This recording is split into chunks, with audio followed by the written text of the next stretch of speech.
Halo teman-teman, jumpa lagi dengan saya di channel Helsatam. Pada kesempatan kali ini saya ingin berbagi tutorial tentang bagaimana cara belajar komputer yang baik mulai dari nol hingga mahir.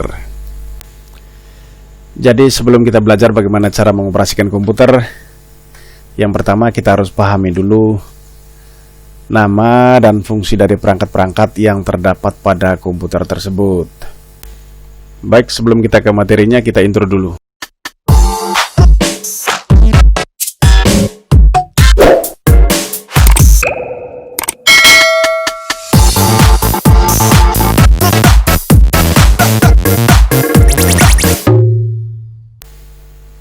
Baik teman-teman, agar kalian lebih mudah memahami fungsi dan nama dari komponen atau peralatan yang terdapat pada sebuah komputer, berikut ini saya akan perlihatkan ke kalian sebuah slide, di mana di slide ini akan dijelaskan tentang nama dan fungsi dari peralatan-peralatan tersebut. Yang pertama, casing. Casing berfungsi sebagai pelindung komponen atau perangkat yang ada pada komputer agar terhindar dari debu, panas, benturan, dan lain-lain. Lalu yang kedua, monitor. Bagian ini dibilang monitor dan fungsinya mirip dengan televisi, yaitu sebagai alat penampil gambar atau tulisan pada komputer. Berikutnya lagi, keyboard. Keyboard berfungsi sebagai papan ketik yang tersusun atas tombol simbol, huruf, dan angka. Berikutnya lagi, mouse. Kegunaannya adalah sebagai penggerak kursor pada layar. Lalu ada namanya CD-ROM atau Compact Disc Read Only Memory. Alat ini berfungsi sebagai alat pembaca kepingan CD. Kemudian power supply.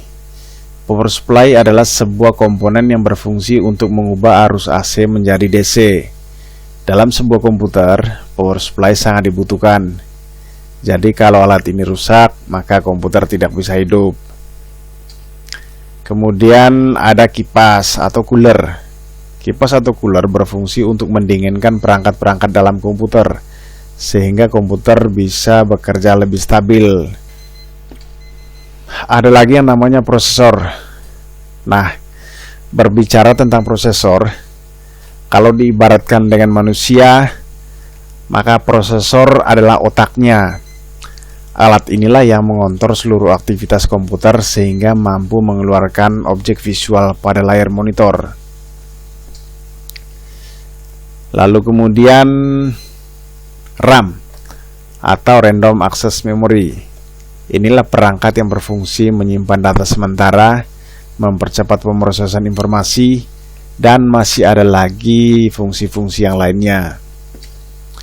Kemudian ada namanya hard disk. Hard disk inilah perangkat yang bertugas menyimpan seluruh pekerjaan kita di dalam komputer. Dengan kata lain, alat ini berfungsi sebagai alat penyimpan data. Yang berikut VGA atau Video Graphic Array. VGA atau dalam istilah awam dikenal sebagai kartu grafis, adalah memori yang memproses grafis. Secara sederhana, perangkat bongkar pasang ini memproses perintah yang diterima dari CPU ke dalam bentuk visual seperti yang tampil di layar komputer. Lalu ada lagi yang namanya sound card. Sound card adalah perangkat keras yang berfungsi mengeluarkan suara. Nah, ini namanya printer. Printer adalah komponen tambahan yang berfungsi untuk mencetak hasil pekerjaan kita ke dalam sebuah kertas berupa tulisan atau gambar. Jadi kalau kita sudah selesai mengetik, untuk mencetak hasilnya maka akan digunakan peralatan ini yang namanya printer. Yang berikut, hard disk eksternal atau flash disk. Hard disk eksternal atau flash disk merupakan alat penyimpan data tambahan.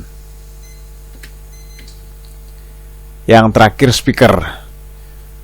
Pada dasarnya, sebagian komputer telah memiliki speaker bawaan. Namun suara yang dihasilkan biasanya tidak sejernih speaker tambahan. Jadi, speaker eksternal ini berfungsi agar suara yang dihasilkan lebih maksimal atau lebih bagus. Iya, itulah beberapa peralatan atau komponen yang terdapat pada sebuah komputer. Dan sebenarnya masih ada peralatan-peralatan yang lain juga, seperti motherboard, ada ROM, dan yang lainnya. Demikian tutorial memahami nama dan fungsi peralatan-peralatan atau komponen-komponen yang terdapat di dalam komputer. Jadi untuk kalian yang belum bergabung, silakan bergabung dengan cara menekan tombol subscribe. Dan di next video saya akan membagikan tutorial cara mengoperasikan komputer untuk kelas basic atau kelas pemula.